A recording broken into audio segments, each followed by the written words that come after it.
So that brings us into the segment Dark Oddity, where we're going to talk about something paranormal and a little odd. And today's subject is going to be Ouija boards, which kind of fits along with our discussion that we were having previously about the shift in the way people look at spiritualism and whether it's good, whether it's bad, dark or light. And the spectrum kind of shifts a little bit during the ages from, we were just speaking about the Bell Witch from the, 1820s? So you shift forward a little bit to the Civil War era, where people wanted to start understanding about death more because so many Americans died in this country during the Civil War that people were changing their beliefs because they wanted to find out what was going on as opposed to just being afraid of it, which 30, 40 years earlier was a witch did it, or, it was some evil specter. And Ouija boards go back to about the 1100s. I think the first writings that we have in our history is from China in the 1100s. During the Song Dynasty. Yeah, where it was viewed as something good until the next dynasty took over and then they outlawed it. But it's part of history. The King Dynasty. Yeah. They basically, it changes, the outlook changes by the rulers pretty much in certain, aspects of culture. I got to say, though, I mean, they didn't make the first Ouija board was made in when? 1890 was patented. 1890 it was patented. Right. The first ones on record were, on written record, were from the 1100s in China. Here in the Americas, when it started to gain popularity in the 1800s, right after the Civil War, the game was a little different. Well, we call it a game. It's not really a game. But it was a basic numbers and letters in a circle, and then you would ask a spirit to spell its name, and you would ask it to dump on the wall or something like that. And it was really, hours and hours to sort of play this game. It was intended to be a game, and people got to try to satisfy that curiosity of speaking to the deceased, as well as kind of play a game. But there was no viable way to really do this. Waiting for knocks on the walls, it could take hours, days, and people lost interest. So what they did is they streamlined it into a board with a planchette with a hole in the middle, and that would just lead you to the letters and stuff like that. And the boards were pretty similar. That's like the modern one. And that was pretty similar to most of the Ouija boards through the history of the board itself. Prior to that, they just had in a circle the numbers written on paper, and each paper had a number and a letter, and then you would ask the spirit to, signify and the which Ouija one. board in China, when it first was invented, was used in the same capacity? No, it was spread out numbers and No, letters. I mean to contact. Yeah, to contact spirits, yes. Interesting. Yeah. And do we know why the next dynasty outlawed it? They just viewed it as something that was, from witchcraft. Witches. They blamed the witches, burned the boards. No. And I'm just curious why. Yeah, I'm curious if something happened. One or, leaded to another. right? It's just a different philosophy. Right, but you change. That's a big change. They were evil empires. They decided that it was necromancy and it was against their beliefs. Yeah. Interesting. That's all it takes. When the next ruler doesn't like it, it's out the window.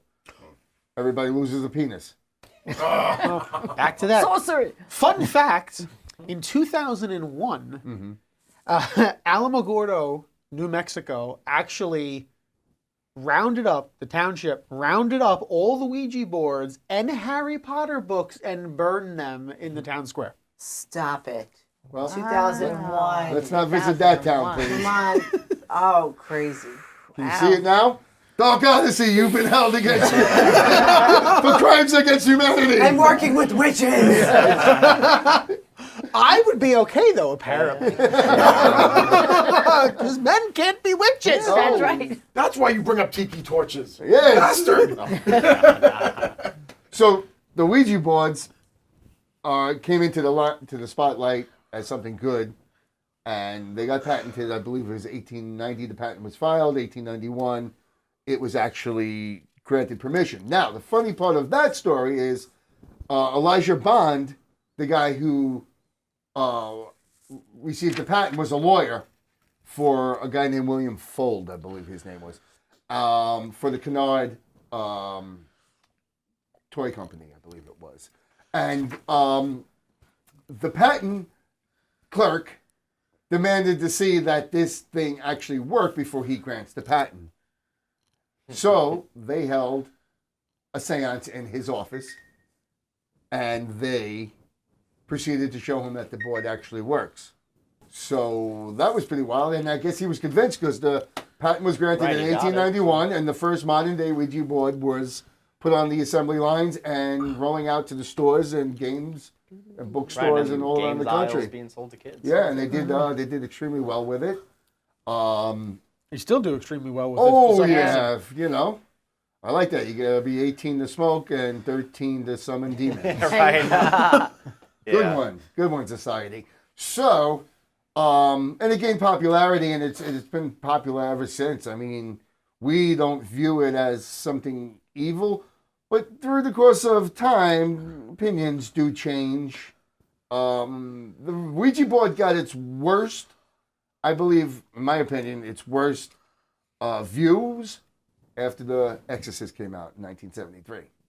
She was directly possessed by a demon through the Ouija board, Captain Howdy, and if we all had seen that movie. In the 1970s, sociologists considered anyone who took part in a Ouija board game as a cult member. Yeah, yeah. And that's where it started to flip again, and society kind of went haywire. Oh, damn Christians. And, not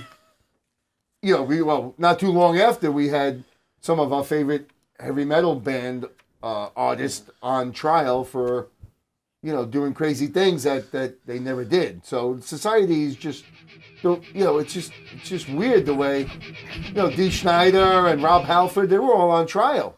Ozzy Osbourne for inciting people to kill themselves and stuff like that. Heavy metal made me kill myself. Ozzy Osbourne, shit like Heavy that. metal. Did they come back from the dead to say that heavy metal made them kill themselves? I think That's kids pretty left metal. notes specifically saying the songs told me to. And then there was a big trial.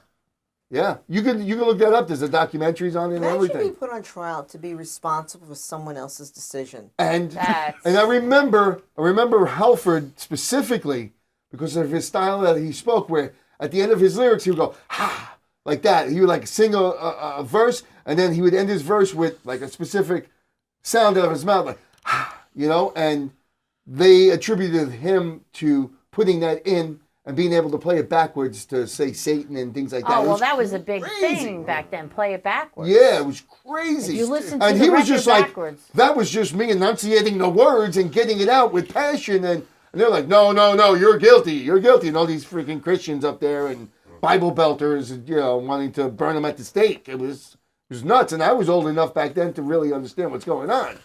I don't know about you three, but you guys are around my age, so, we lived through that, and that was kind of sick. Mm-hmm. You listen to a certain music, you were stigma, you were bad, you were evil, and just society in itself is just back crazy sometimes.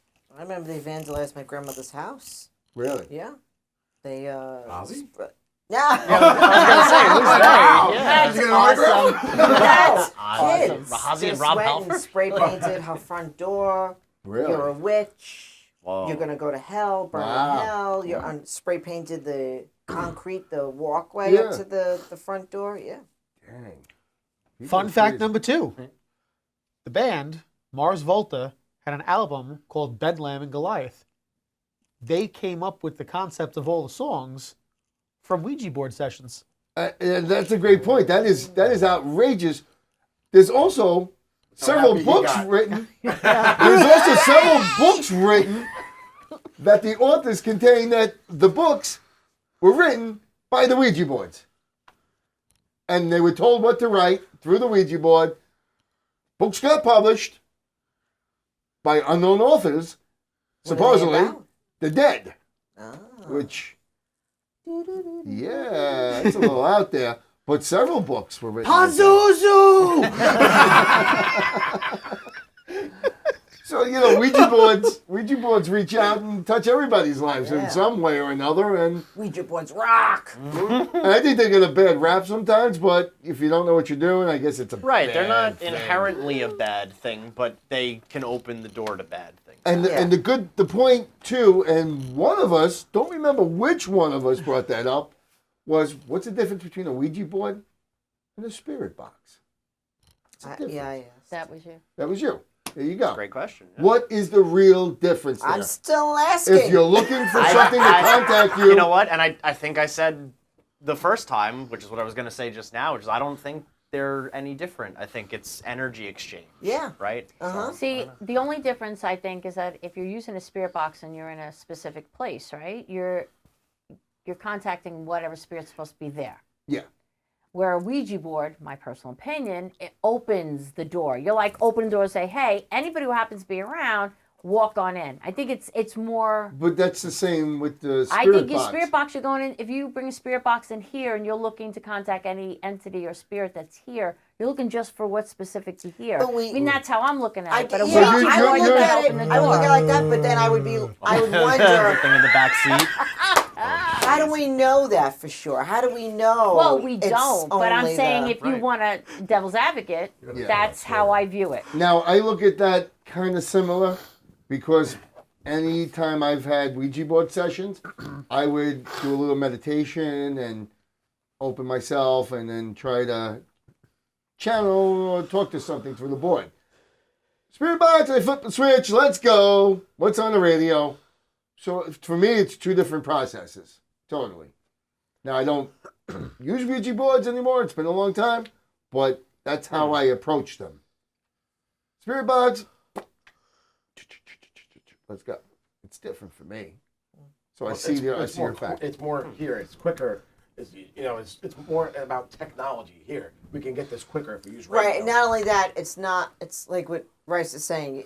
You just flicking the switch and it's what's already here, as opposed to the Ouija board where you have to go into the cave, walk through, open Come on open the in. gateway. We're back to a cave. Like And we're back to the damn cave. it's cyclical. That ding bell witch. Damn No, witches. it's that damn cave crickets. Okay.